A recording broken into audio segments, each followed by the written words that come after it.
Welcome to the My Personal Football Coach Youth Soccer Player Development Podcast, episode 31 with Ricahrd Allen. Welcome to mypersonalfootballcoach.com's Soccer Player Development Podcast.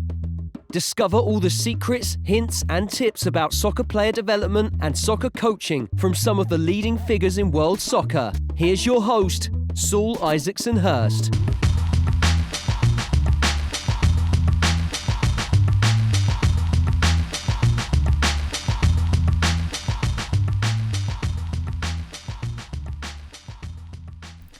Hi guys, welcome back to another show. Before we get into the very special guest, I just got a big announcement to make.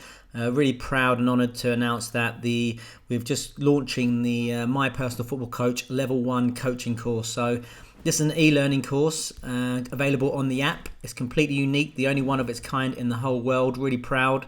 It's called the Elite Soccer Ball Mastery and 1v1, focusing on those key technical areas that we've heard that are real key requisites in all the top academies in world soccer. So this level 1 online e-learning course available on the app will focus on an introduction to ball mastery, the 1v1 duel and small-sided games. So giving you the important knowledge about understanding about these areas and also how to effectively use them in your sessions and create those real technical outcomes that you'd likely see in some of the top academies in world soccer. So really proud. It's taken a while to put together. It's for coaches at all levels, whether you're at Grassroots or you're an academy level or you're aspiring elite coach, or if you're working with beginners or you're working with pro players. This is a real how-to manual about supporting quality technical development, developing technical decision makers, developing those game changers. So really proud about it. If you want to know more about the Level 1 course, the My Personal Football Coach Level 1 in Elite Soccer, Ball Mastery and 1v1, just go to mypersonalfootballcoach.com, click on the coach button and I'll take you through to the coaches page. So fantastically privileged, lots of feedback already from where we've been testing it, and so I really think that's going to be a big hit. So if you're a coach or you're a parent and you want to improve your knowledge about technical quality coaching, whatever level you coach at, make sure you go to mypersonalfootballcoach.com, check out the new e-learning course, the Level 1 Ball Mastery and 1v1 Elite Soccer Coaching. Now onto the show. This show we've got a fantastic guest, Ricahrd Allen, who was previously Head of Talent ID at the English Football Association.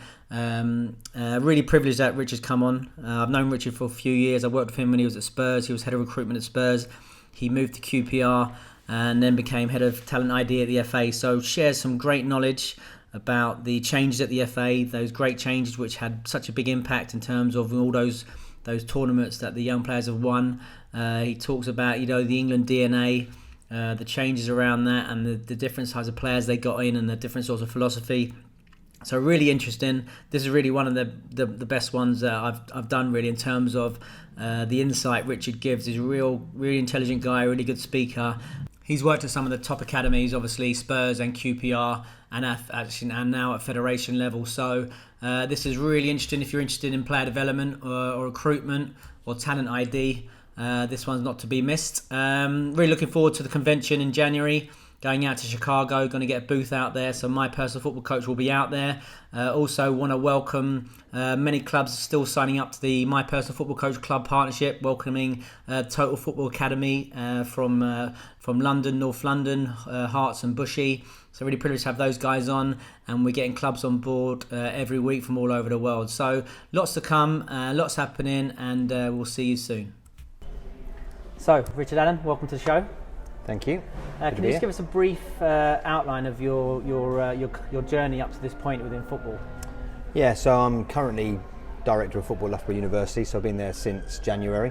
And I'm responsible for kind of all football at the university, which is really good, from the coaching side to recruitment to commercial activities, a whole range of different things. So I really enjoy the job. Massive university, number 1 for sport in the world.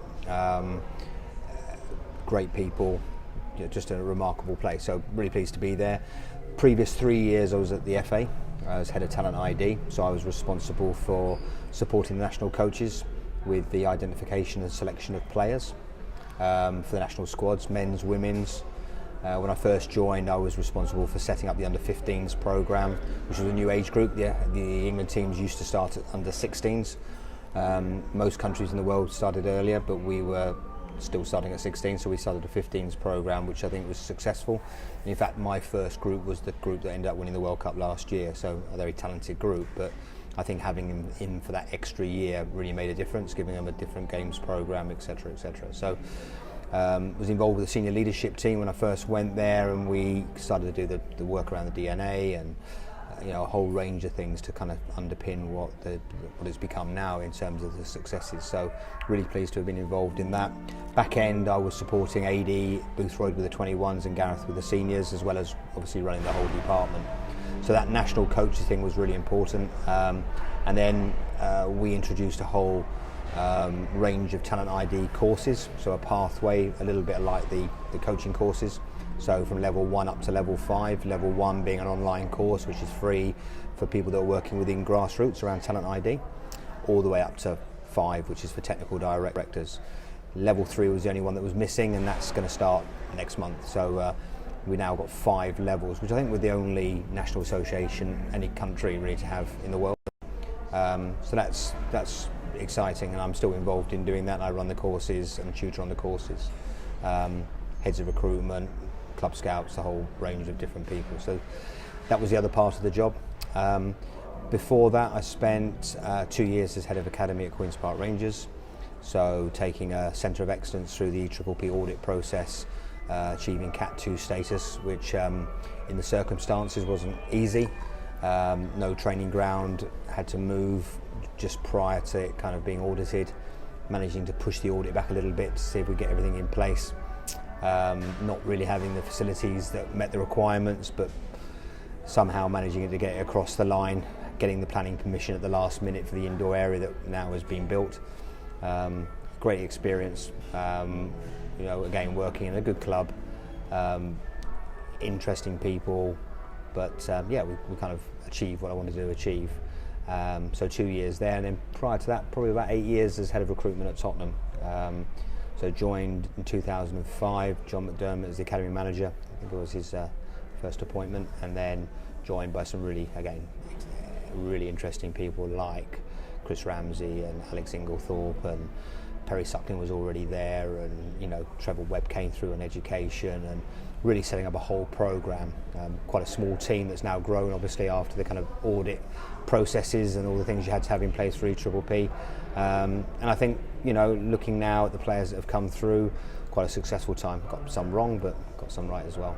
So that's a very basic background. That's lovely. So just reflecting then, starting at the beginning of the journey then at Tottenham, am I right? Because I remember when I was there, was I right in saying when you first went in there was maybe only one player or very few players from within the A406? So the A406, for everyone who doesn't know, is a road, a circular road that goes around London and the inner city sort of road. So there wasn't that many players from the inner city of London. No, not at all. And again, before joining Tottenham, I'd spent 20 years working in a youth organisation based in Hackney, right in the centre of London. So one of the reasons that I was invited to go there was because I knew centre of London, and we weren't recruiting anywhere inside the North Circular. So most of those players were going to Arsenal. Boys that were in Haringey, where Tottenham's based, were going to Arsenal. We weren't getting any players at all. So clearly my expertise was in Hackney, Islington, Tower Hamlets, Haringey, the people I knew, the football I knew. So it was always likely that we would change the way that we went about our recruitment and the types of players that were coming through. I guess Tottenham, probably up until that point, not being unkind, was known as the kind of 4x4 club. Yeah. Everybody turned up in their 4x4s, nice people from the home counties and outside of London, and I'm not saying that they didn't have some good players, because if you look at some of the players that come through now, they came from those areas, but certainly it was a strange kind of phenomena where it wasn't at all representative of the community that was around, especially around White Hart Lane, but in London generally. So how did you go about that then in practice? How do you go about changing the recruitment strategy, getting those different sorts of players from those areas in? Yeah, well, I guess it's having the right people on board. So again, recruitment was key, making sure that we were well organised, but we had people that were capable of working in those areas, knew the football in those areas. So we recruited quite heavily for people to scout. And then I think it was about forming relationships with clubs, grassroots clubs, other clubs, to help support that. And I think from that, it was quite an easy step. I think the biggest challenge was then working with the coaches and the people inside the club to understand this was going to be different.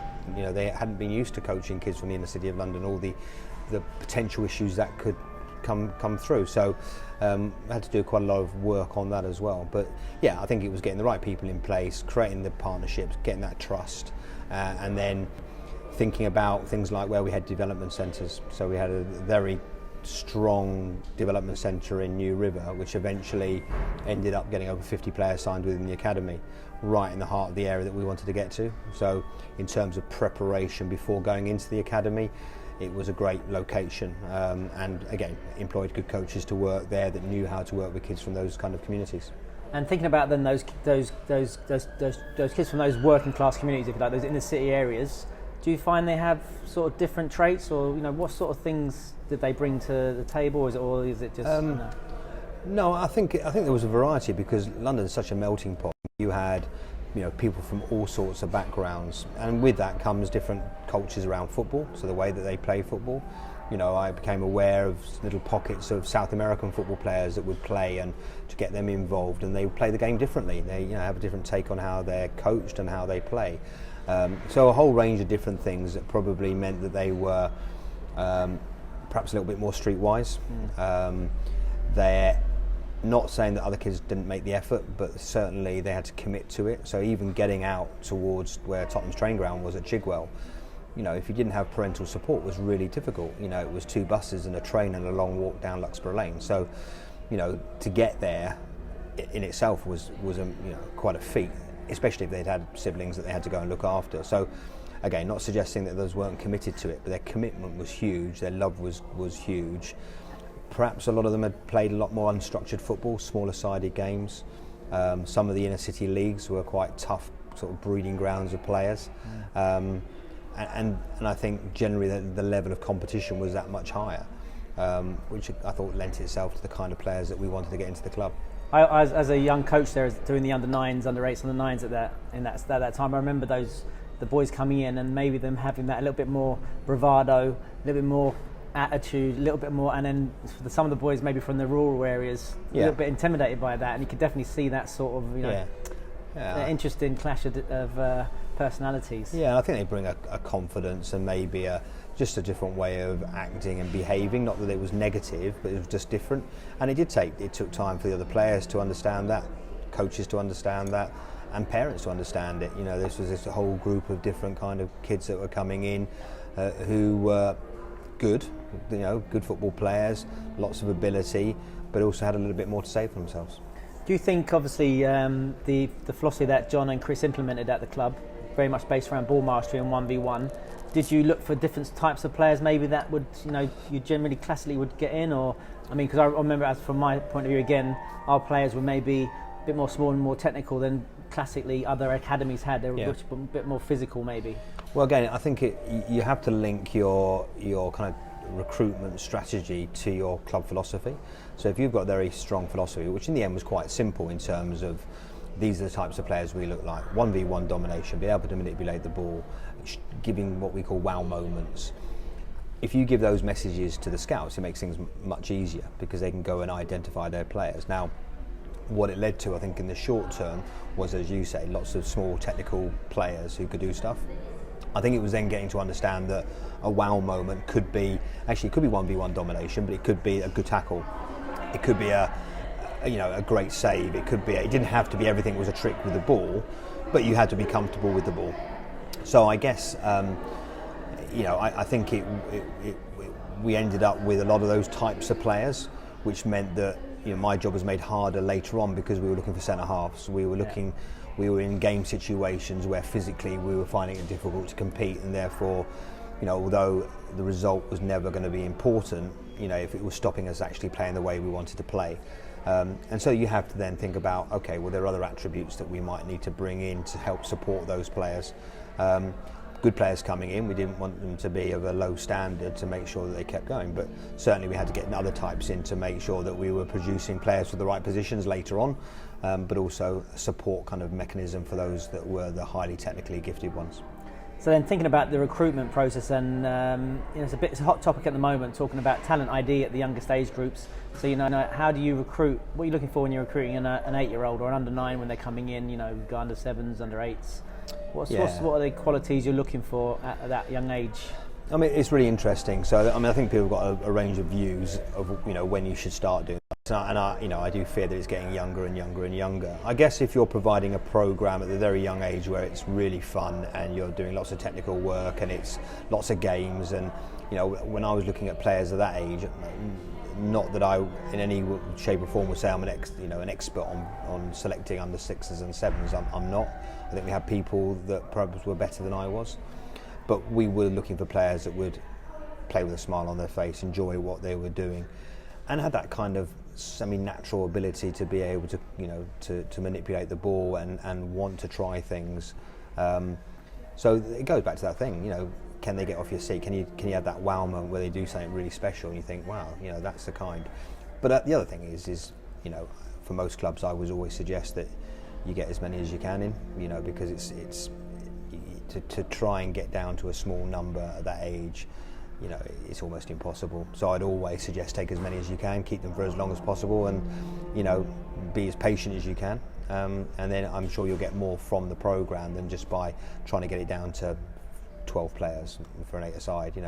Take 30 players if you can. I know it's not always easy in practice, but I'd always suggest you take bigger numbers rather than smaller, so you don't deselect too early.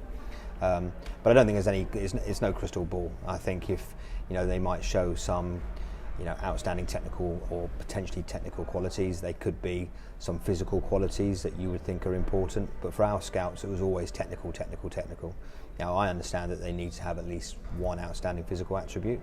That might be enough to get them in if they were a little bit short technically. If they had something that was really, really agile, really quick, that might be something that would get them over the line.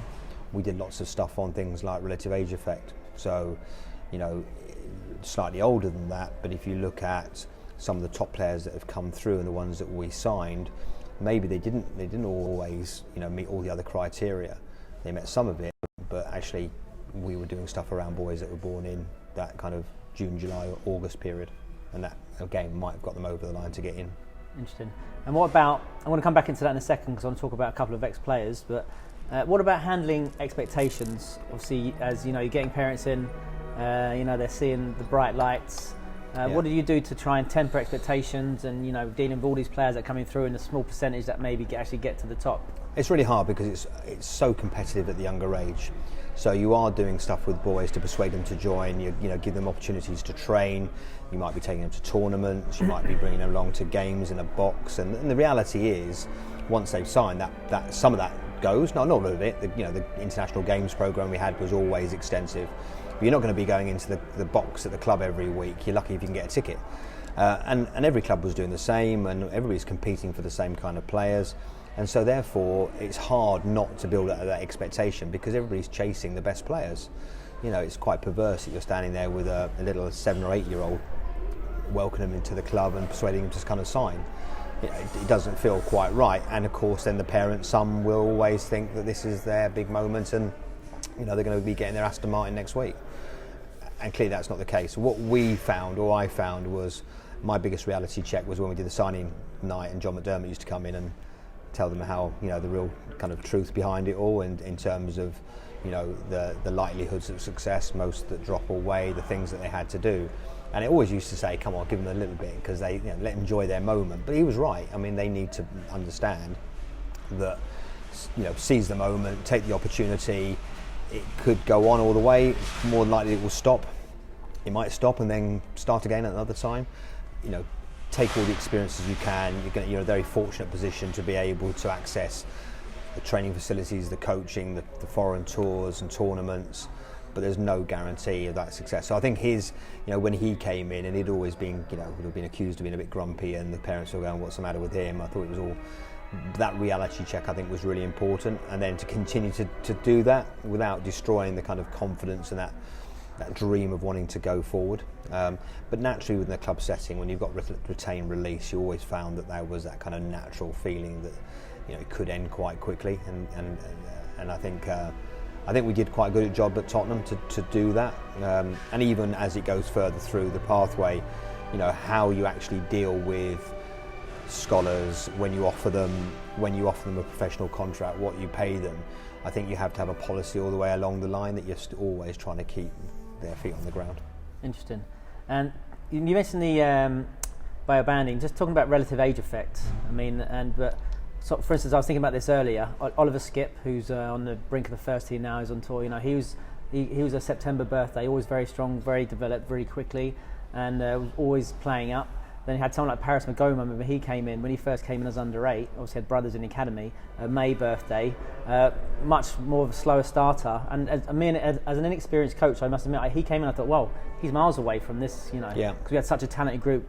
That age group you talked about. It's the same age that won the World Cup. That's a very talented group. So it took me a while to understand that. That from the September to May being such a massive time difference. How do you deal with that in terms of when you're recruiting players, especially at a young age? Yeah. And then how do you educate your coaches and your scouts to understand that that patience, you like? Wherever you draw the line in the sand, there's always going to be an issue, and I guess it's one understanding. I think people now recognise the issue. It's then what you do about it. So at the younger age, it's massive. That year's difference is huge. And if you've got clubs, and I've spoken to a club before who said, I can't believe it, I've just looked, you've told me about this relative age thing. I do the under 5s here, and all of them are born in September. Well, why wouldn't they? Because the ones who are born in May probably can't really walk or do their shoes up. They can't do anything at all because they're more like 3-year-olds, and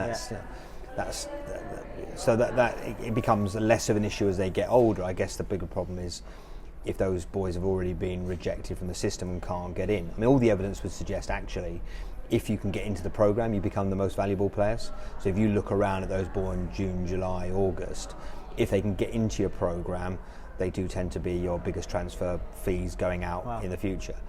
And whether that's because they've had to battle to get into the programme, I don't know, probably. Is it because actually when you find somebody like that, you give them more time and space, you think about the programme they've got to do you play them up, do you play them down?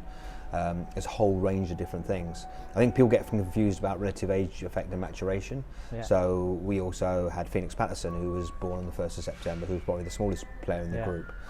But I think in the early days you have to be aware of it. The scouts find it quite difficult because they don't always know how old the player. They don't know the date of birth of the player. They're just watching a game and picking what they feel are the best ones. Often at grassroots level, I'm not saying always, but the best teams might have the biggest, strongest and oldest players within their groups because that's why they're successful. So I guess it's knowing that some countries, I think it's Denmark, do one where they number the shirts 1 to 11, so if it's 11 aside, 1 being the oldest, 11 being the youngest, so everybody knows who the oldest and youngest. Great for the scouts because they can do that. When we used to have our trialling nights, people spent ages, John McDermott, the academy manager, would go around and ask everybody, what's your date of birth? What's your date? Then he can kill me why they were born in September, October, November. Yeah. So again, it was a little bit of education around the scouts understanding it. I'd have to say in the end, what they would say is if the player wasn't any good, they would say, but he was born in May, June, July. And go, well, if he's no good, he's no good. It doesn't make you a good player being one of those. But I can safely say that when decisions were being made, so that the best example, probably the most famous example, would be something like Harry Kane. Yeah. So Harry's released at Arsenal, comes in, physically very kind of far off what the other players were in terms of jump tests, speed tests, agility tests, 30% down on all of those. Physically, you probably wouldn't have taken him.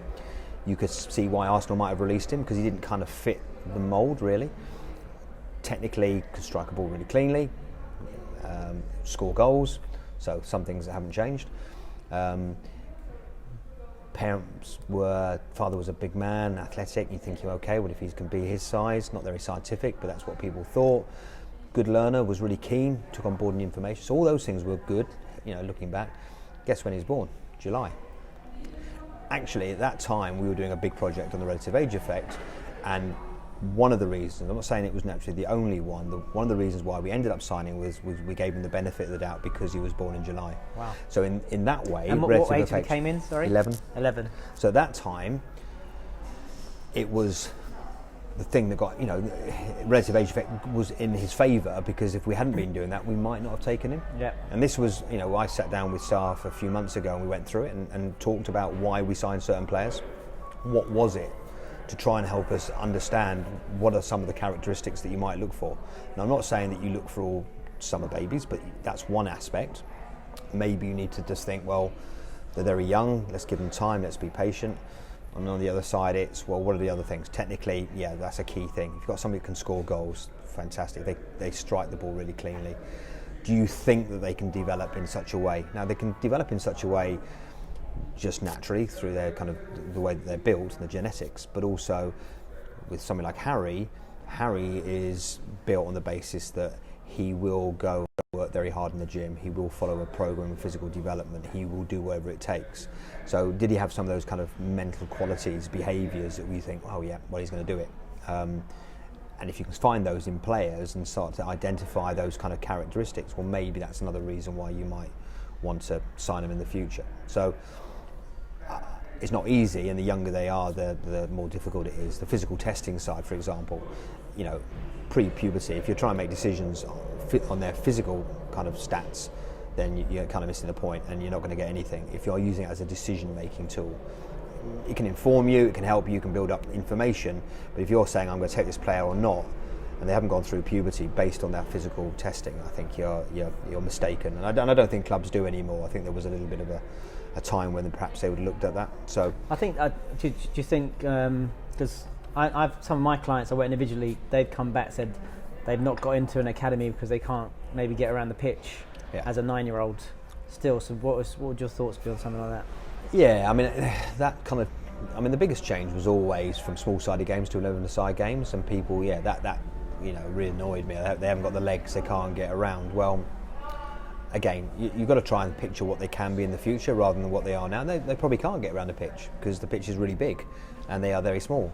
And they are still developing their movement patterns, and all those other things can start to be developed. Now, can you suddenly make them into the quickest person in the world and they can go and do the 100 metres? Probably not. I think there's some other bits that they're going to require.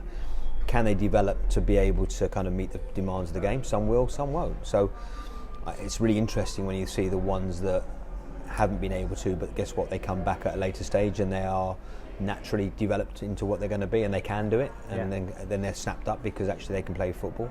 So again, I think it's about being patient. It is difficult within football academies because it's at the very elite level, and you're going to have to make decisions on players just naturally. And you're trying to make it on a fundamentally a really difficult thing to kind of work out what's going to happen. So nobody's got a crystal ball. And nobody can be 100% sure that a player is going to make it. If you ask even the most experienced coaches and ask them to say, well, come on, who would you have said is going to make it?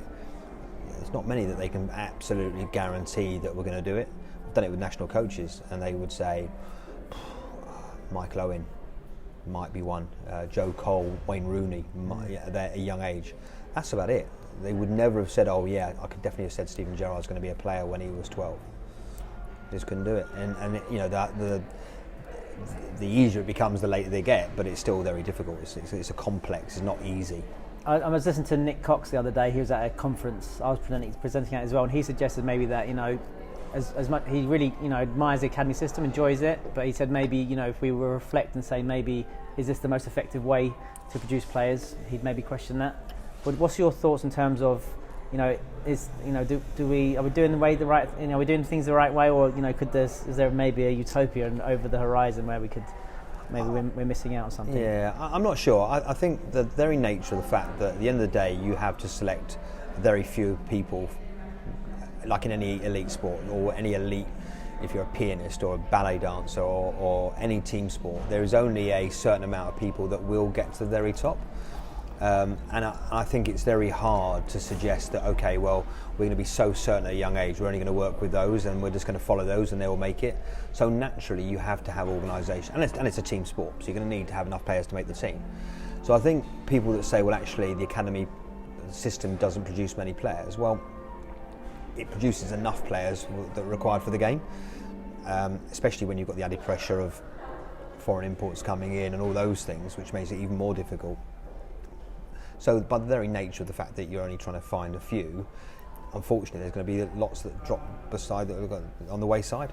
And I don't know if there's anything naturally you can do about that. I think that's the nature of elite sport, and I think that we all have a problem with the fact that when people aren't successful or they're rejected, it's not nice. But I think for most of them, for most people, you have a dream of doing something, and most of us don't get there. I might have dreamt about scoring the goal in the World Cup final. You get to a certain point, but you're not going to do it. There's only very few people that do that. So, is there a better way? I'm not sure. I think there are some really good situations and some good academies with good coaching. Is the old argument, should they come in later and they should spend more time in grassroots football? I think the reason why it did change, I understood at the time, I don't think the quality was perhaps there.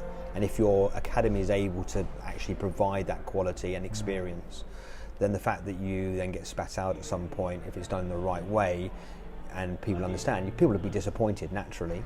But if you're coming out with new skills and experiences that you have, you don't lose those. And because it's non-linear, you could come back at another stage anyway. So, listen, if I thought there was a better way of doing it, I'm not sure. I've never seen anything different, but maybe it needs somebody very radical to come and show something else. But I'm always, as someone who's worked in the foundation phase predominantly, and seeing the benefit and the quality outcomes you can get from quality technical coaching, which we both saw at where we worked. I just feel like you said, as long as you have a methodology which includes play and fun and enjoying it, then that's for me, it's fantastic. Because I was speaking to a technical director of a federation recently, and he said they didn't want to do any younger age groups academies because they were afraid of that very thing where they're being selective and then they're missing people out. But then my argument was, well, then you're almost punishing everybody. You're not giving anybody any quality training. And then, like you said, there's the quality really there to give anyone that quality technical work. Yeah, and I think that. So I think it has to be a methodology. I think it has to be linked to a philosophy. I think there needs to be a range of experiences. I don't see any reason why you can't have friends and colleagues, people that you want to get on and that you would do in your grassroots football club. I guess the biggest issue is the whole retain release thing. In grassroots, you're not going to get released. You might naturally move along, but the fact that at the end of the first year there's this massive, big decision to be made probably is not very helpful. So whether actually at the younger age you should give them a bit longer. So should you only be able to give them 1 year under 9? Should you be able to give them 2 years like you can later on, just to give them a bit more comfort and they can relax a little bit rather than having to be always on edge? Because you can naturally see it when it gets to those times being really, really difficult with parents and with the players, and that whole thing is. So again, whether you can keep them in and be more patient with them because the rules allow you to do it.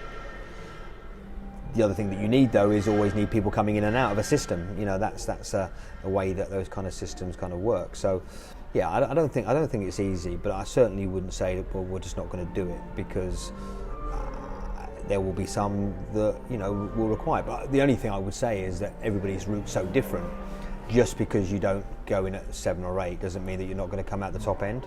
There's so many examples of players coming at 10, 11, 12, 14, 15. When we took Stephen Corker at 15, had never been to one trial playing for the London schools, and signed him the next night, and suddenly he gets a scholarship and a pro, and he's played for England. So I think that shows to people that there are always exceptions to the rule, and you've got to be open-minded, and that you don't need to come in at 6 and 7. And in fact, you haven't missed the boat if you do come in later. And I think the other thing is, because of the nature of football in this country, when I was growing up, the chance of being at a professional academy or a football club was very slim. There wasn't that many around. I didn't know that many people that were in it. These days, it's hard not to be involved through one way or another, whether it's development centres. Almost all clubs have some kind of youth programme connected. So actually most kids can get involved at some level within a professional football setup. Now, whether they're all of the same quality, I don't know. You'd like to think so, but that's not the thing that EPPP was brought in to try and guarantee, that there was a level of facilities, a level of coaching. But if my son was going to go into a club, I'd want it to be somewhere where he was going to be well looked after, he enjoyed himself, and he was going to learn loads of new stuff.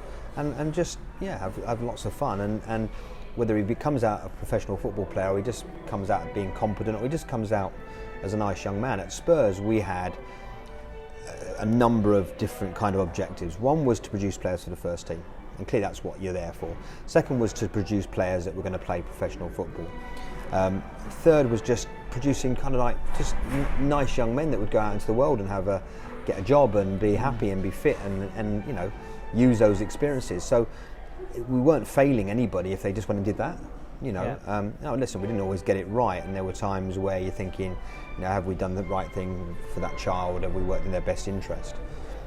I'd like to think we always did it with those kind of things in mind, that we would always try and give them a really good experience, and hopefully along the way teach them something. But it doesn't always work, and I get that. Interesting. So then moving on then to your next role at QPR. Tell us about that, how that change happened, and the differences, the contrast to being at Tottenham Hotspur. Yeah, it was funny because I think, like anybody, you get to a point where you want to move on and you get an opportunity. So I was asked if I would come over and take over the academy. They were very keen to get through the kind of audit process. They were due to be audited a few months after I got there. Again, I managed to push that back. Lucky we were in the Premier League, so that always helps, because you could go to the Premier League and say, look, we need some help. I'm not sure we would have got the same if we'd been in the Football League. I don't know. So we moved it to the back end of the year. And then it was really trying very quickly to put in place the things that I thought were important. So, having a philosophy, having the right people to deliver it, having the facilities in which to do it. And it wasn't easy, because there were a lot of people there who had been set in their ways, had been there a long, long time. So trying to get that kind of culture of change was difficult. And I was just very keen to make sure my task was to get them to Category 2. So I'd come from a Category 1 club, but I was going to go to a Category 2. I'd been through the audit process, so I knew what it looked like. But it was challenging. It was challenging to get the right people in place, and actually to get that philosophy through to the coaches that then could go down to the players.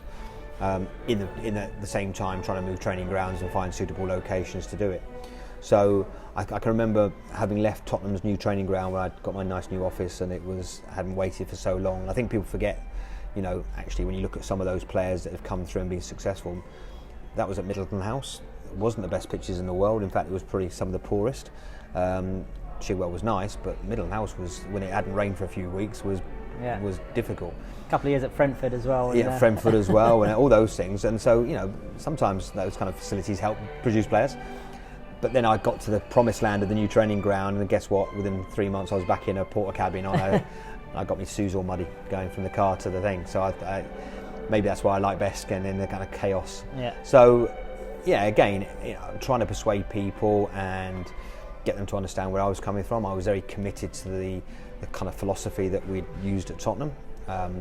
That's not everybody's cup of tea. I get that. It can be very different from club to club. I genuinely believe that was the best way to develop players. So you talk about ball mastery and the 1v1 domination. Yeah. Tell us a bit about that and why you think that's important. I just think that if you're going to find players that are going to go to the very top level at a very young age, there are fundamental things that you have to be able to do. I think you can add other stuff. I think you can add one-touch passing, two-touch passing, but you can't suddenly add the ability to manipulate a ball and go past somebody 1v1. And the way that we would always work was, the early days we want quite chaotic games that people were just trying to express themselves, get comfortable with the ball, take people on and beat them. At some point they're going to have to understand that there's something called balance, and somebody needs to defend a little bit. And also they recognise where suddenly it was 2v1 and it was a better option to pass to somebody.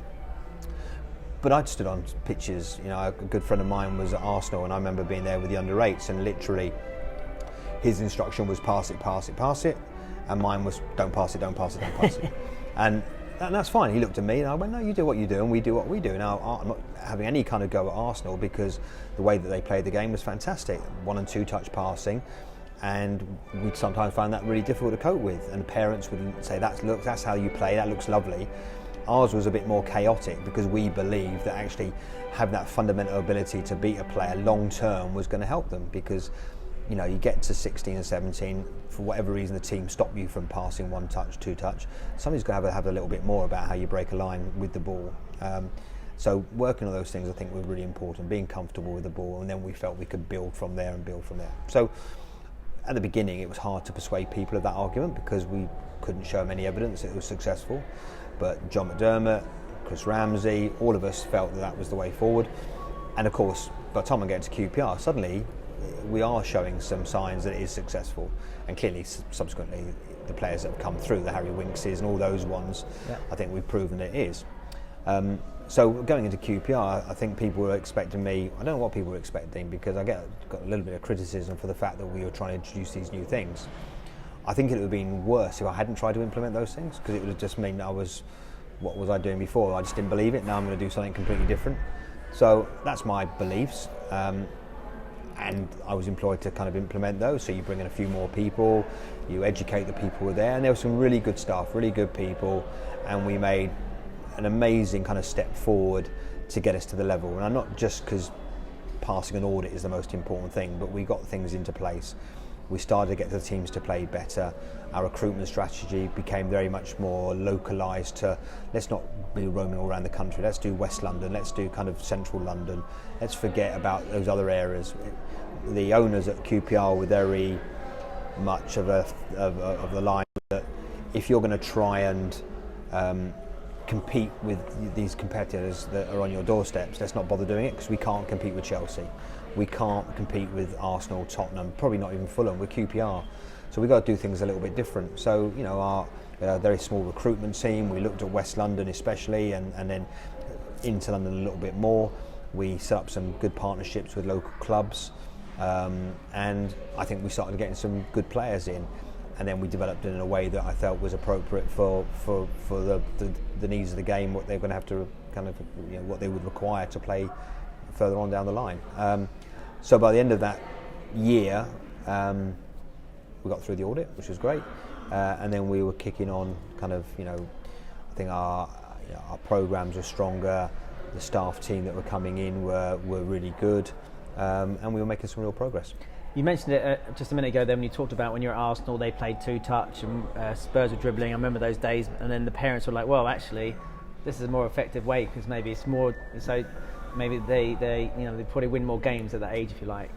So being at Tottenham and then being at QPR, how did you manage the parents there, you know, in terms of, you know, convincing them about the long-term projects, about how beneficial this is going to be when maybe they're not winning as many games in the younger age groups? Yeah, and I get that. Yeah, that's important. So we would do a couple of things. So firstly, I spent a lot of time talking to them. So I don't think they'd really been used to having many get-togethers. They would do their kind of, you know, end of season kind of reviews. They weren't into kind of doing their irregular reviews. They had the odd meeting, but not very much. So my first thing was just having regular meetings and explaining what my philosophy was, what was going on, prepared to talk to people individually.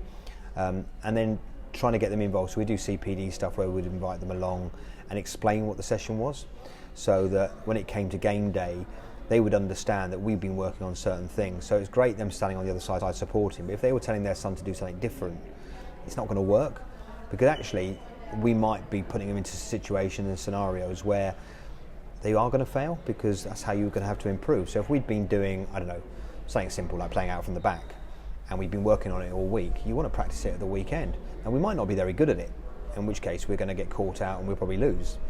But you know what, they've got to still practice it, and they've got to go through it, and then we will get better at it. And you know, I'm not saying we just throw them out there and then don't do any work on them. They would come back in and we'd get it better and get it better, and then by the time they get to, you know, the older age range, they can do it naturally and quite comfortably. And we found that even back in the Spurs days, that we were able to get more into them by the time they get in almost under 8s into under 9s. They were more competent with the ball than when we first went there with the 16s and 17s, who were having to teach those new things too, because they'd just never done them before. So it was getting to do that. It was getting to education around what the game would look like. So trying to impress upon them that we don't want it to look like the first team. So it's not going to be very pretty, you're not going to necessarily enjoy it, but it was all part of the process, and they had to kind of go on the journey and out the other side. And at some point it will look nice and it will all join together. It doesn't really matter if that doesn't happen until they're 15, 16, 17. And our view was, and we always used to, but at QPR, the same. You know, we'd go and get some hammerings at places. Even when I was at Tottenham, we got hammered. You know, we'd go to Arsenal and lose every single. You know, and it is soul destroying, and I get confidence and all those things. But when we did get to 18s and 21s, the results changed. You know, and we were confident that we'd go and we'd win those games, and actually more importantly, more players would go through the pathway. And at the end of the day, it's that kind of getting them to understand it's not about winning now. And of course, they all come from a background where they play in leagues and they go in cups and they get medals and they're used to winning because they're the best players.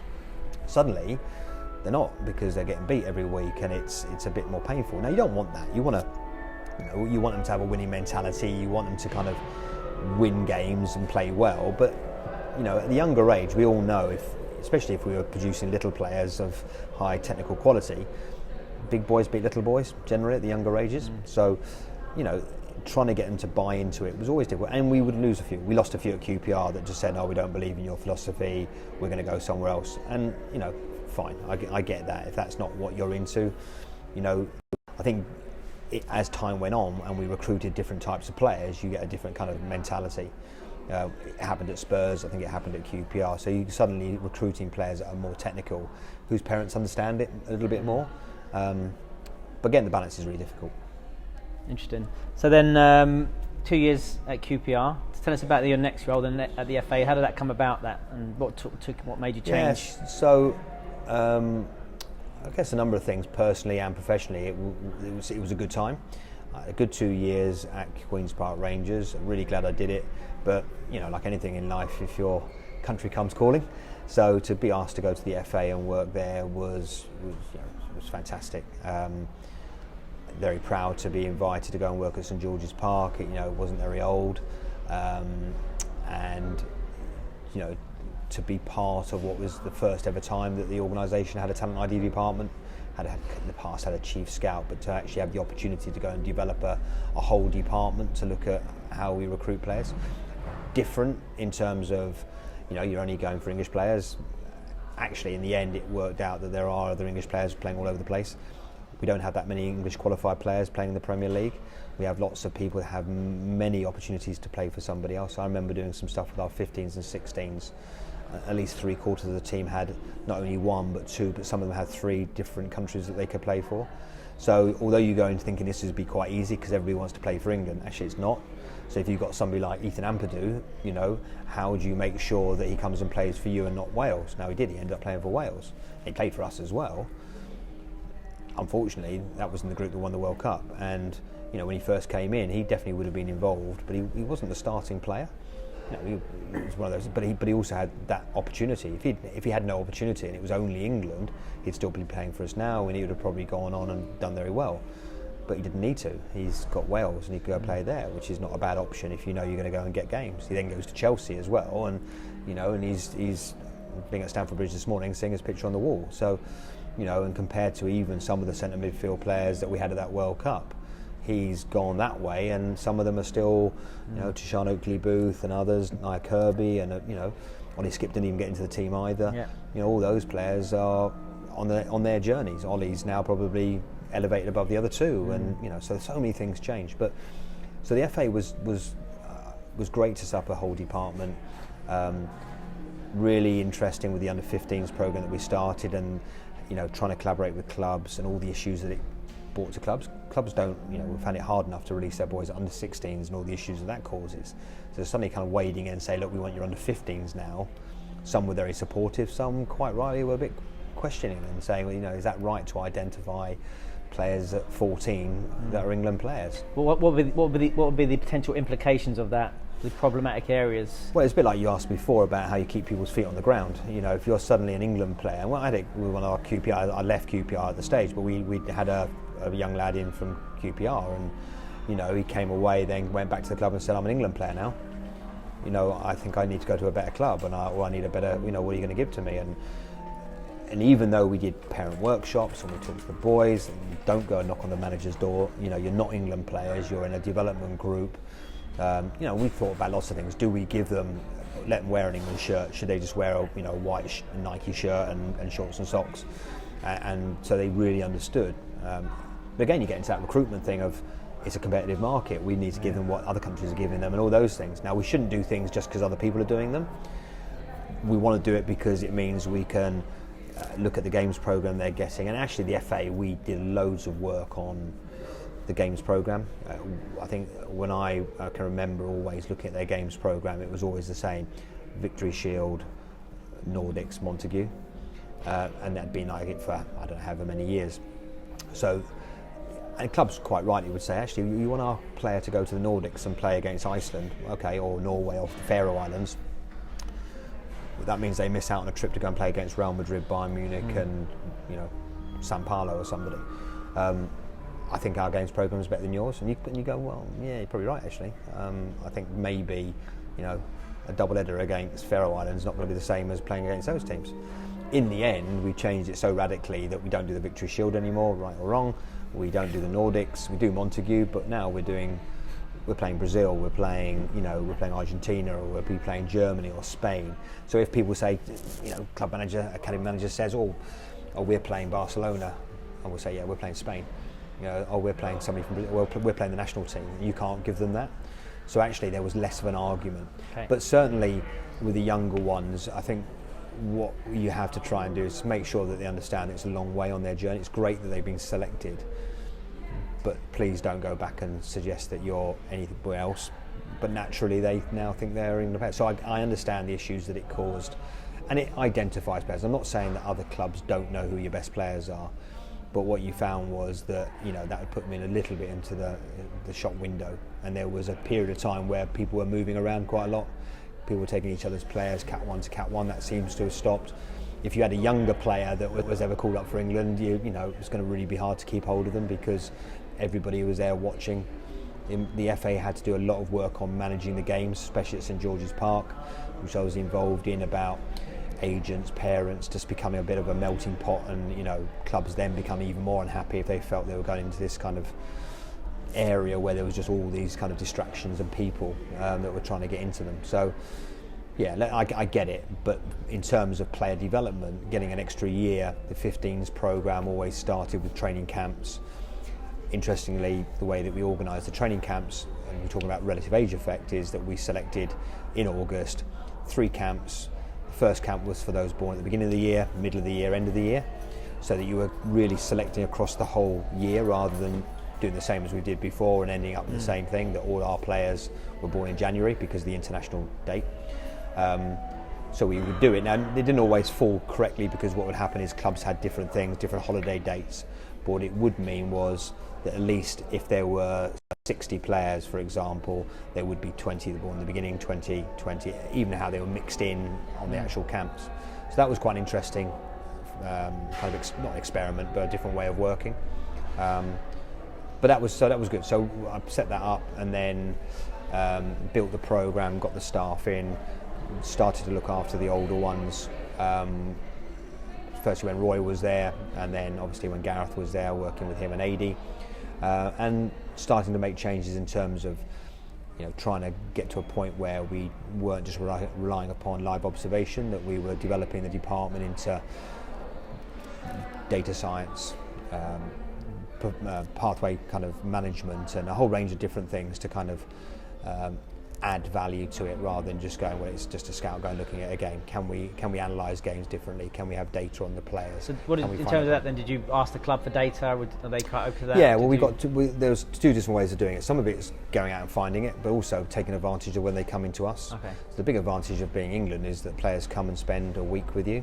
So therefore, how do we maximise that time, not only on the training pitch, but how can we also glean other information from them, whether it's sitting down with questionnaires and talking to them, whether it's testing in some kind of subtle way. I don't want to spend days testing, but how do you kind of gather that information about the player? And we can get the data, we can get the analysis for when they're with us in the games.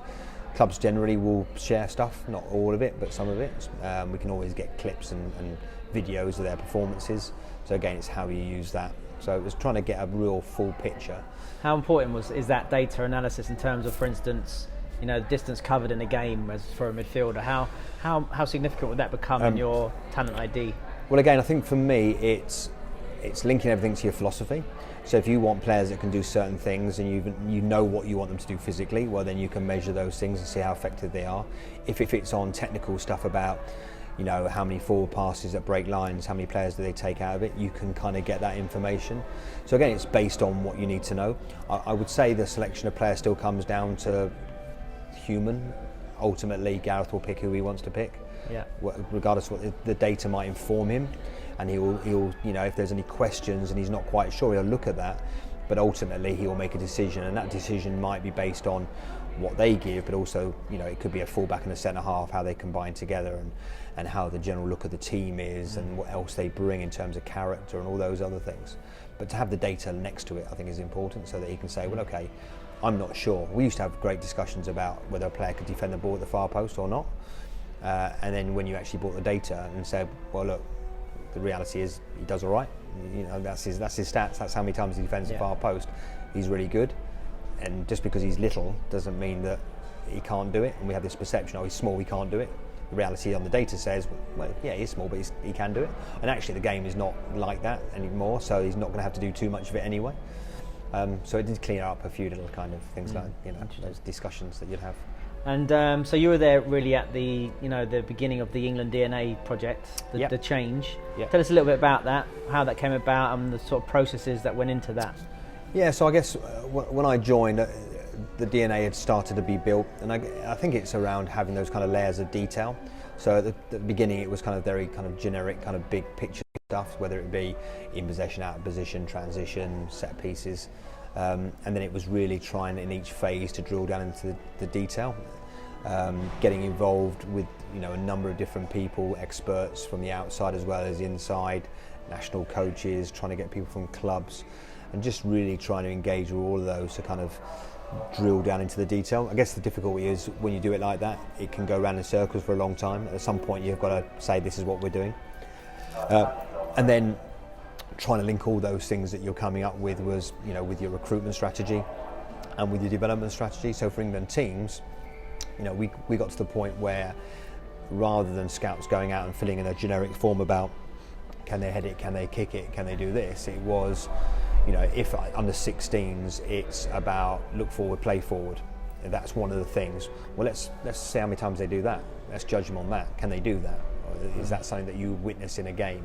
So it's trying to link all those things to the philosophy. When it came to analysis, it's, well, if we know that's what we're looking for, let's measure that.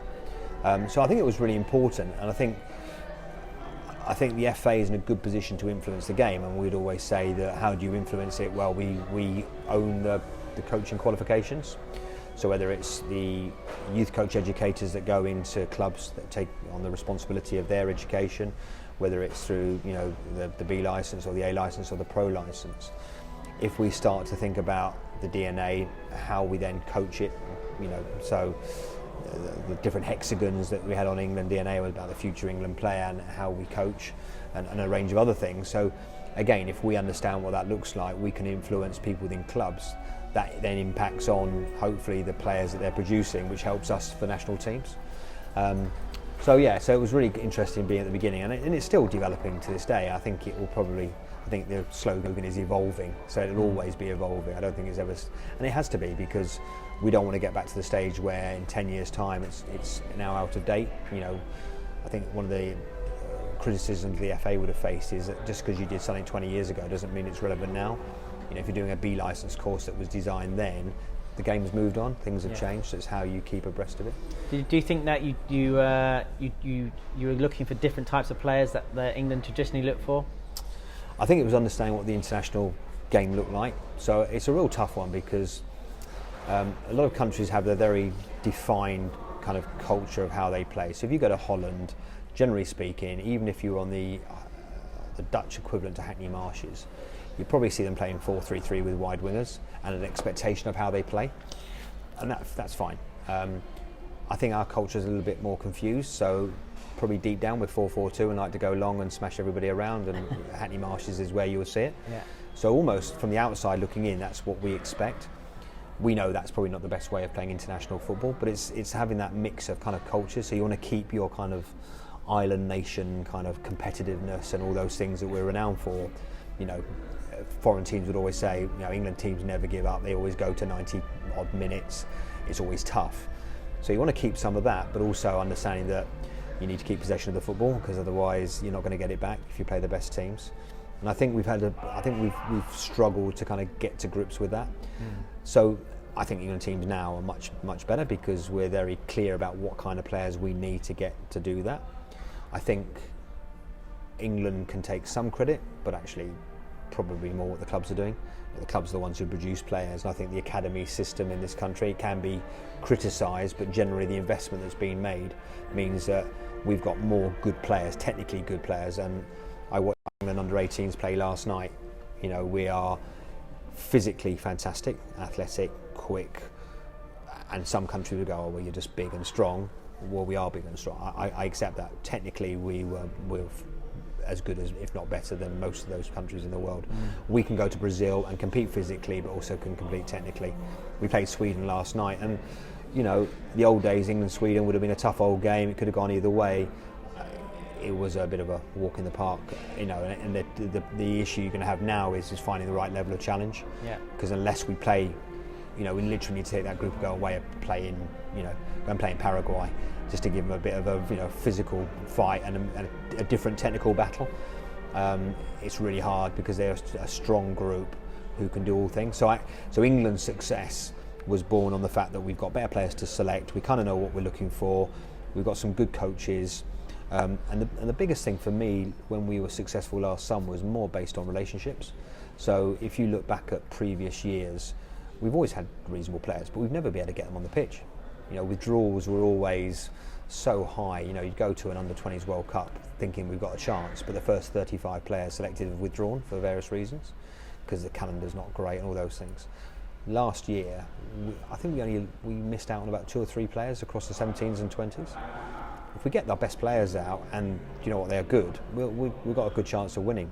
This summer it's been difficult. The under-19s played at the same time as after a World Cup during pre-season, back to square one, because lots of players were withdrawn because clubs were going on their pre-season tournaments or tours.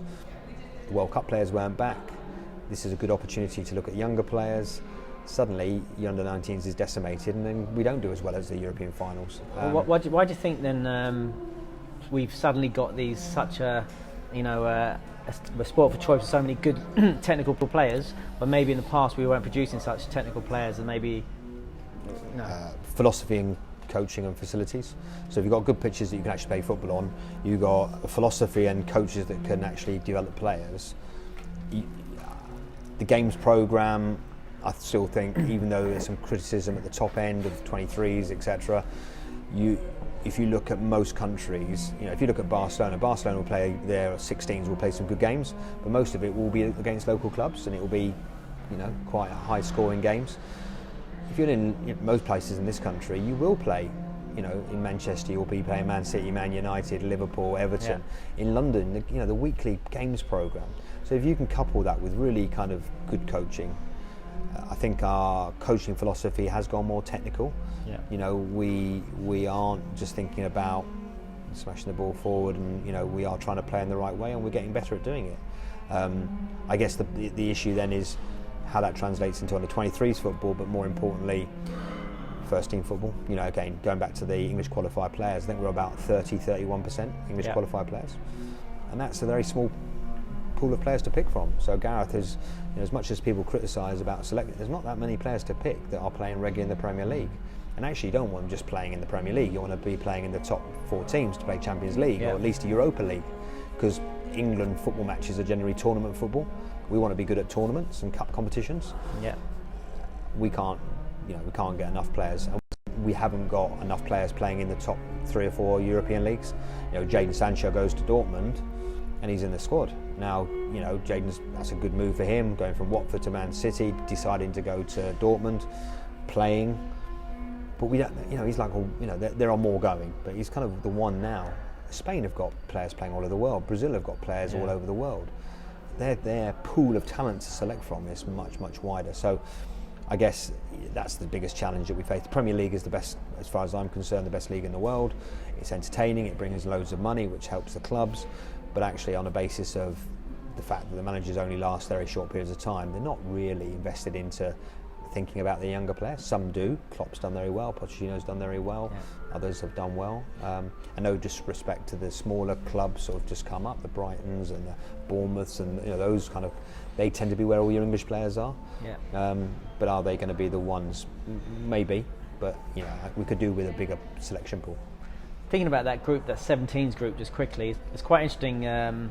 that all the players who played that day won the World Cup. They all were all in the academy system from the foundation phase, only from 8 to 9. So, do you think that's like a, you talked about that earlier? Do you think that just being in that environment, we talked about it earlier about the elite coaching environment. Do you think that's, does that show the success of the academy system, or is it, is it just like a crop of unusual crop? I guess it does to a point. I mean, I think winning the under-17s is different from then going on winning the Senior World Cup, and I guess that's where it's going to be the difference. Do you need some other types to come in? Do you need an underpinning kind of technical kind of ability that you're going to receive in the academies? I think all of those have gone through, the academy system at some big clubs, good clubs, which have been investing for a long time. So I don't think it's any question that if you look at Chelsea's academy now has been running for a good period of time under its current kind of leadership, and it's it's up there. Others are playing catch. Tottenham's now been in 15 years ish, so it takes time to get to the level you need to get to, and I think other clubs are in the same situation. So listen, I think that, again, I'm not going to just say that everybody has to come in at 8 and go through it. I think people can come in at 8, they might come at 9, they might come at 10, but clearly the more underpinning kind of technical ability that they're going to get at an early age is going to help them long term. It's like any sport. I think it's quite interesting in that group particularly, though. It's just not the fact that they won and they were all in the academy system, but it's just the style of the players and the amount of individuals you had in there: Sancho, Foden, Brewster, Tashan, Oakley Booth, Nia Kirby. The list goes on. There's so many, maybe not normal, typical English type players. These small technical players, who can go there and play Spain off the park, if you like, and Brazil off the park. So it's quite a unique batch of players. And I think you get that. There's no question that you're going to have good years and bad years. I don't think, to be able to maintain that level across is always, any country would have a problem. I think we've got a number of good year groups, but there's always going to be a little bit of a dip. So I think it was a hugely... The difference with that group was, compared to others, is most England groups can either do one thing or the other. They're either good going forward but can't defend, or can defend but can't go forward. That was the first group that was solid defensively. I know they lost the goal against Spain in the European final in the last minute, and Jonathan Panzo should have probably kicked the ball out of play, and he's hit the fullback's head. It's come back, it comes across, give away a corner. Keeper probably could have done better, and all those things, and you lose. But generally speaking, we had good players who, going forward, Callum Hudson-Odoi going Callum forward. Hudson, of course, you've got him, and you've got Sancho, and you've got Foden. You've got, that is as good attacking. That could be in the future, whatever we're looking for. But remarkable. But then you had Panzo, TJ Ayoma. All the defensive players that were in there that were solid and could defend. So, whether it's just a bit of a freak, I don't know. The fact that we'd done well with the 20s as well, and that shows that we have. And like I say, watching the under-18s last night, Mason Greenwood, people like that who were just, they were really good as well last night. And you're thinking, well, that's another group that are going to go on. So I think the academy system is producing more and more players, physically good players who are quick and agile, but technically really good.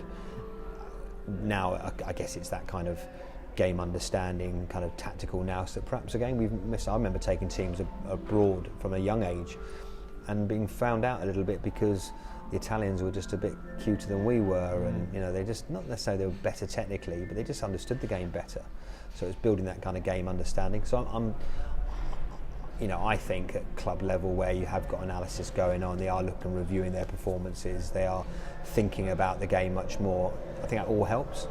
I don't think you should be too process driven the whole time in developing players, but certainly I think the academies, all academies are different, they manage it in a different way, but the general level is just. Do you think it's a direct result of the EPPP, or do you think it's more? Yeah, people criticise it, and there's lots of it that I wasn't happy about, but generally the fact that it needed change. Everybody was moaning about the way it was, so something had to come and do something different. It has meant there's a lot more investment. Is money always the issue? As I said before, being at Brentford and those times with probably Harry Kane having to play on those probably did him as good as playing on the lovely flat surfaces of the new training ground at Tottenham. So money isn't everything, but I think if you've got the right people running it and your thought process is good and your methodology, the way that you coach, you've got more ability to actually work with those players and have the right resources to be able to do it. So EWP allowed that to happen because it was mandatory, people had to do it. I think the biggest surprise was everybody wanted to invest as much as they have. I think there was a feeling that would cut down the amount of Cat 1s, but now there's more Cat 1s than there was before. Obviously two, I suppose Huddersfield and Brentford, the ones dropped away from doing it and looking at a different model. But generally the clubs have kind of embraced it, and I think that's certainly helped England to get better players, but also the game generally. I think we have got better players in the system. Interesting. So now you do a lot of consultancy work now, and scout education, coach education. Yeah. How do you teach talent ID? Well, again, one of my roles at the FA was to develop the kind of levels of courses from the 1 to the 5. And we actually started we did the level 2 at the same. The level 4 came out probably ahead of everything, which was for heads of recruitment, around management and strategy, but mainly to influence those people, to get people on the courses and to develop it. I guess it's, for me, I'm very passionate about talent ID, and it's getting people to understand some of the kind of underpinning, kind of just the basics around talent ID. So people said to me, why are you doing the level 1? Why are you, as head of talent ID, worried about what happens on the grassroots? So I would say, well, if we can try to educate people that are grassroots level around some of the basic concepts, so whether it is about relative age effect or maturation, whether it's about nature versus nurture, about potential versus performance, all those kind of basic underpinning stuff, if we can get them to understand some of those things, when the club scout now goes to watch, there might be different types of players out there. They might have thought about it more, because actually the club scout is only as good as the grassroots manager. He or she is picking from a pre-selected group. So you pick it. If you don't know anything about it and you just want to win the game, if I was you, if you want to win the league, let's go for the biggest, strongest, oldest. You're probably going to win. Yeah. If that's your mindset, and I don't realise that and go and watch you because you've got all the best players because you're top of the league, and I go, yeah, I'll have him, well, you get what you get. So if these can become better and more understanding, that might have an impact on what's going into the clubs. The next stage was how you educate the club scouts, and we have a level 2, which is a bit like the B licence, shorter in its duration.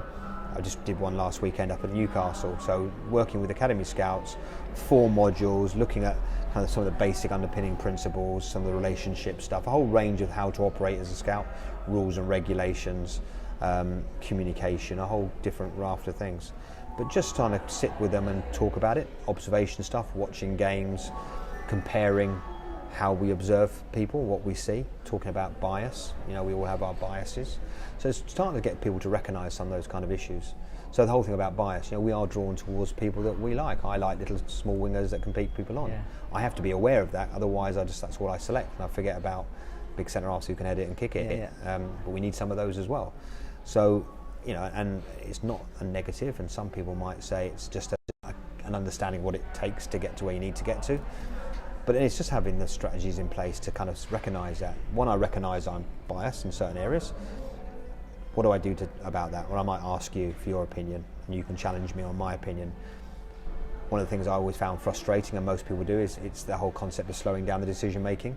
People hate it because we want to move quickly.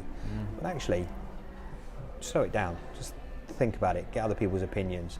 Now, in a competitive world, we know we can't wait too long because otherwise somebody else will come and nab them. But actually taking a bit more time, revisiting, thinking about it, probably means to less mistakes, especially around bias. So all those kind of things, working with people just to get them to understand that, and sitting down with them, comparing how they judge a player, the vast, because it's human nature, where you stand and watch the game, what your biases are, what your philosophy is, might impact on the decision you're making on a player or how you grade a player. So the work I'm doing now, outside of what I do at Loughborough, is just sitting down with them and going through a programme of kind of personal development. And speaking about personal development, how do you develop yourself? How do you keep fresh and keep evolving? Yeah, well, part of that is what I'm doing. So I'm at Loughborough University, which is great. So academically, it's a fantastic place to get involved with. And we have a big CPD programme. We have experts coming in to talk all about football and different things, so all different sports. I'm finding it a really good learning experience because suddenly I'm in the same office as somebody from rugby and hockey, and got triathlon down the corridor, and I can talk to those people about what they do. They think we're mad sometimes, and I think they're mad, but we can learn from each other.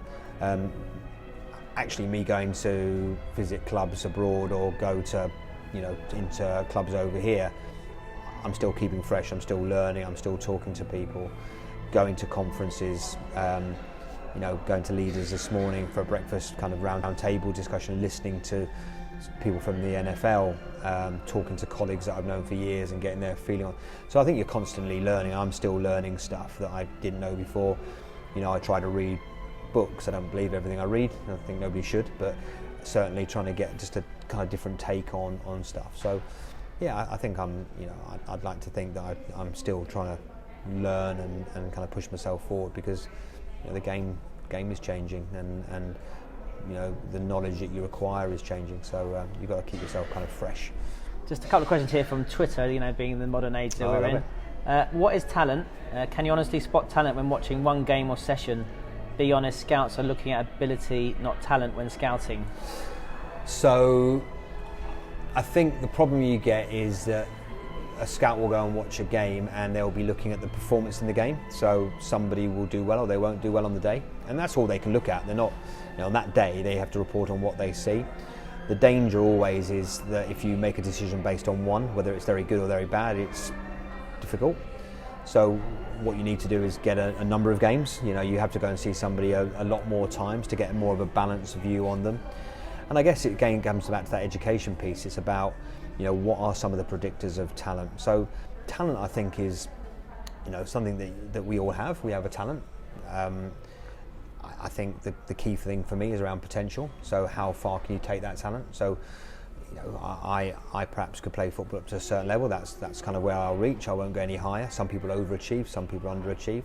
So I think some people have got that kind of natural kind of ability to do well in something, whether it's because they love it or they've got some kind of natural gift that needs to be nurtured to make them get to where they need to get to potential-wise. The key thing for me is watching it with a view that I understand some of the basic concepts. If it's about characteristics, do they exhibit some of those characteristics? Is it about technical ability? do they exhibit some of those things, and do they do those over time? And are you seeing, is that thing about, are they getting better? They will plateau at some point, but it's giving them enough time to watch them to see if they are developing, and they are. But the kind of psychological stuff is massive, and again, how you do that as a scout is quite difficult, but you can pick up on some things, whether it's stuff around resilience or rather communication or leadership kind of skills, whether it's about, are they able to kind of understand and take on board new concepts quite quickly, and a range of different things that you might want to have a look at. But I think it's kind of starting to recognise some of those. So yeah, I would agree with that person that it is dangerous if you're just doing it on one performance. And I'd always say to clubs that you should really have two grades. You should have a performance grade and a potential grade. But they do find it difficult. That's the one thing that when you go to watch a game, you're seeing them perform, and you grade them as you see them. If the day that they didn't play very well, they didn't play very well, and the next day they do play well. You're getting that kind of balance over a number of games. Interesting. So how, we talked about it a little bit earlier, but how young is too young in terms of scouting, approaching parents and getting kids into development centres? Honestly find stories of 4, 5, 6-year-olds being approached completely wrong. Personally, I think the problem you have is that if you put a first registration at under 9s, you create competition at under 8s. So wherever you start, you're going to have that kind of, because the players are free to go wherever they want. I think players and parents these days are a bit more savvy than they used to be, so the best players will be out every single night playing at the biggest clubs in the world, and I can understand that to a point. The problem is if you're competitive and you want to get a competitive age, you don't just stop with the under 8s, because now you need to get the under 7s. Blimey, they're doing under 6s, so we need to do the under 6s. Again, fundamentally, I don't have a problem with organisations like football clubs providing a great programme that's enjoyable, it's a good experience and it's fun. When it's linked to some kind of recruitment, then I suppose that's when it gets difficult. So yeah, there's something a bit perverse about approaching 5 and 5-year-olds to come in. If it's a great place for them just to come and play football and they enjoy it, then fair enough. If the clubs who've got lots and lots of money are investing in centres where there's good coaches, good facilities, and you can take advantage of it, why not? It just becomes more and more difficult if it's releasing players at 6 and 7. They're not good enough to go forward. That's quite interesting, I suppose. It's that. Sorry to interrupt, Rich. Is that? I suppose you look at clubs like Anderlecht or Ajax or clubs in France where they're one city clubs. They have these sort of community programs with these young, but there's no sort of.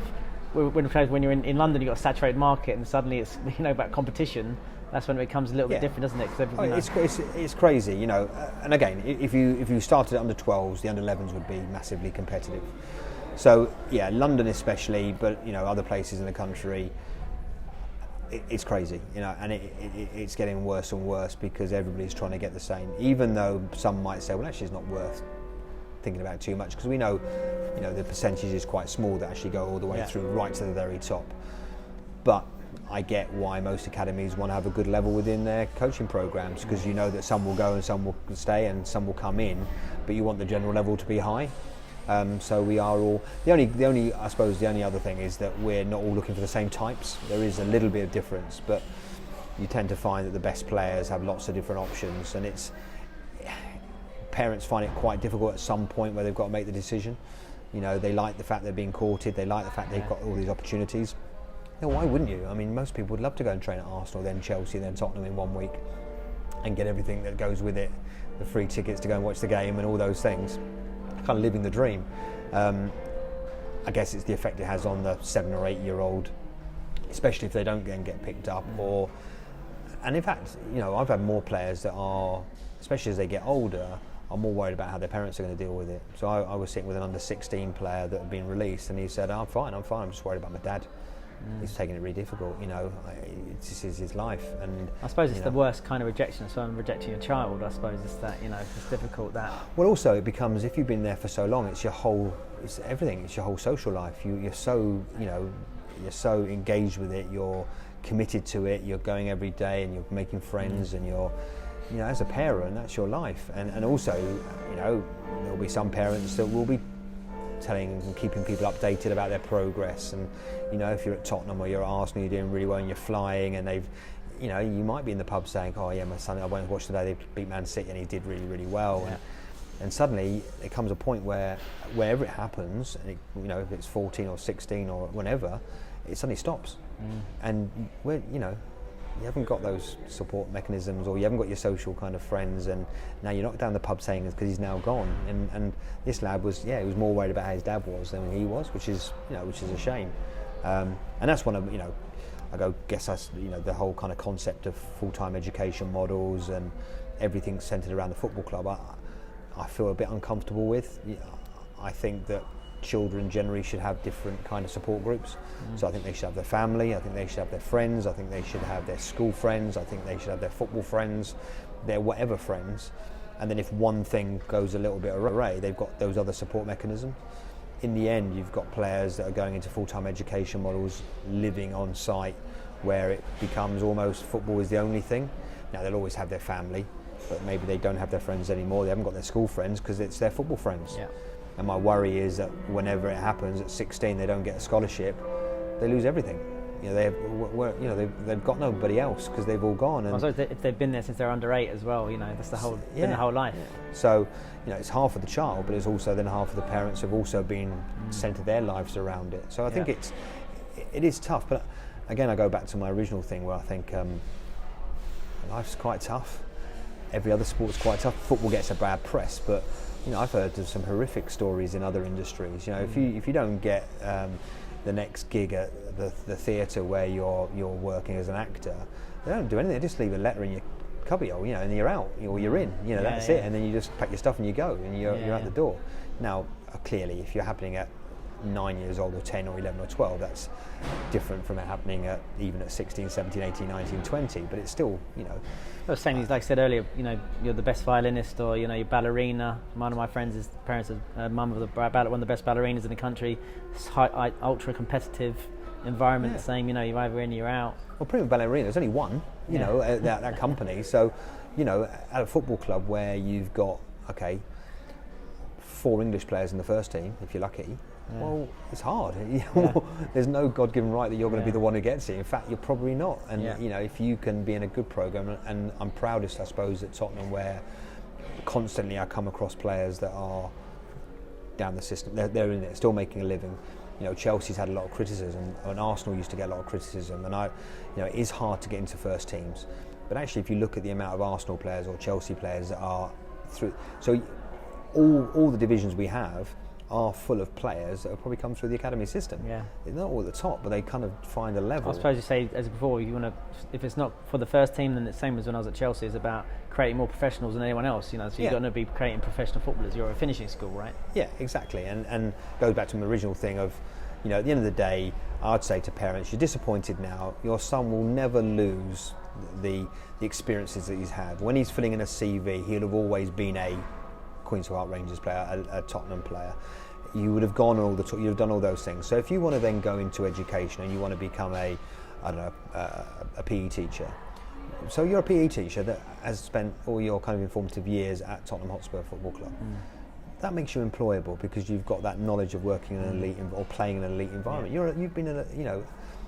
You've been a potentially elite player. You haven't been elite in terms of playing in the first team, but that never goes. The fact that you've played all over the world football, that never leaves you. You might find it difficult now, but you'll look back and go, I gave it a good old go and I did pretty well, And I was speaking to a lad that we have at Loughborough University who was saying, I didn't make it at Liverpool.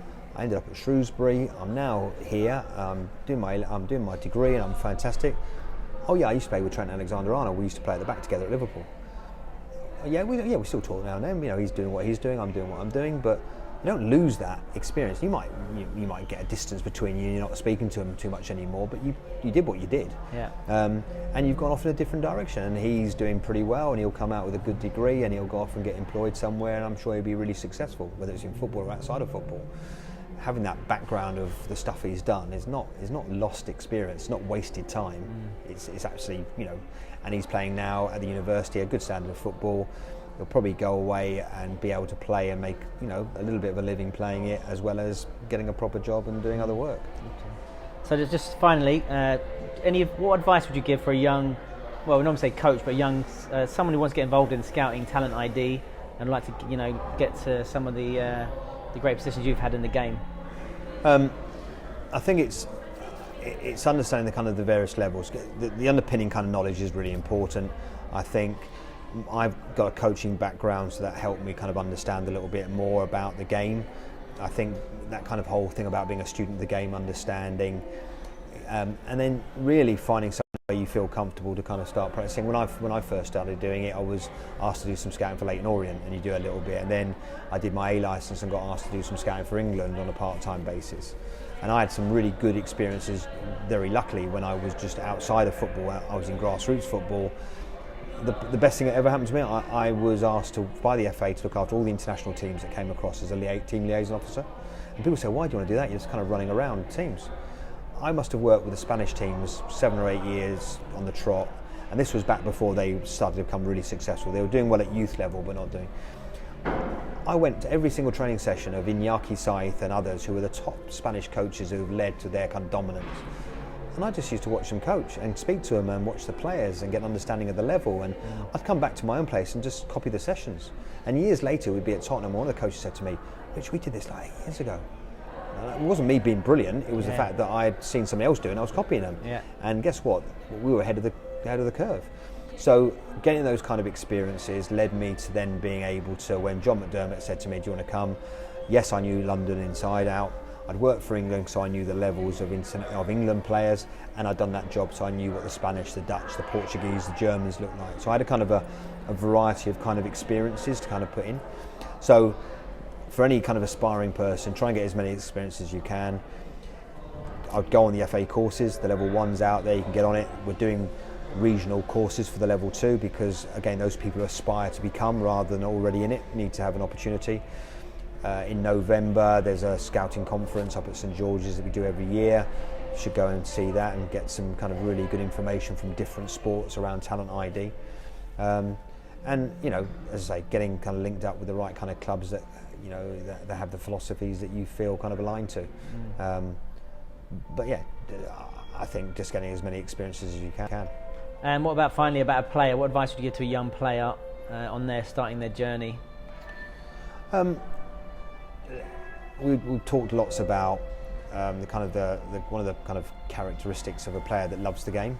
I I think you've got to love the game of football. And there'll be some people that disagree with me, but I think generally loving what you do, it's like anything in life. You know, I was rubbish at most subjects, but I loved history, and I was quite good at history because I loved it. I had a good teacher, enthused me, was what I would call an igniter. Yeah. You know, so I think it's enjoying the game, finding somewhere that you feel really happy and content in an environment, all the different environments you might be in, working with a coach that you want to work with, and just kind of have that thirst for knowledge. And, you know, unfortunately, that you're not going to get anywhere in anything really unless you work bloody hard. So, you know, you've got to work hard, you've got to make sure that you're putting the effort in.